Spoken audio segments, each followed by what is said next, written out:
Once again, the Royal Commission devoted some time to looking at the psychology, and particularly the sexual psychology of offending priests, paedophile priests. What conclusions did they reach?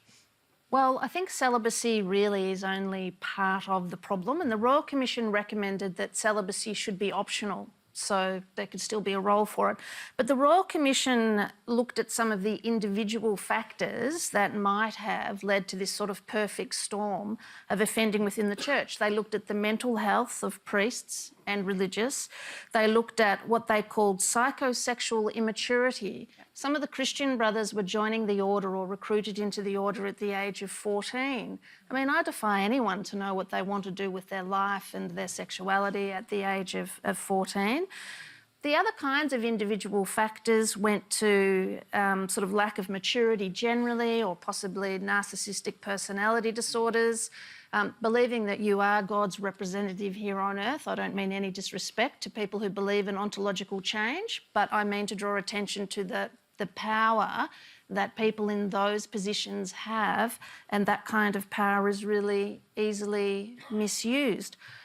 One of the risk factors that the Royal Commission identified for children is if their parents held a particular organisation in very high esteem.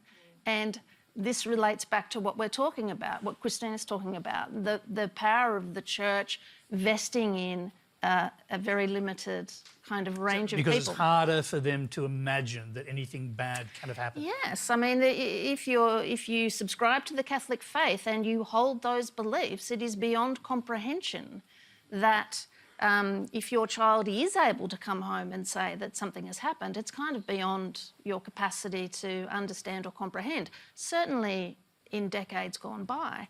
And I have heard accounts of extremely manipulative behaviour. The child is alleged to have been sexually abused at school.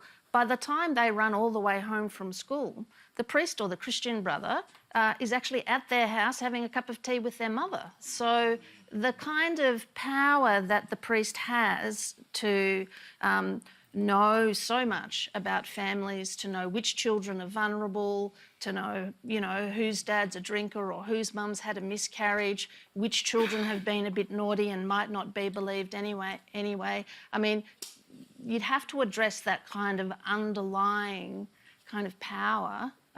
So I think celibacy's part of it, and I accept the argument that some people make that celibacy might have something to do with it, but I think it falls short of explaining too much of it.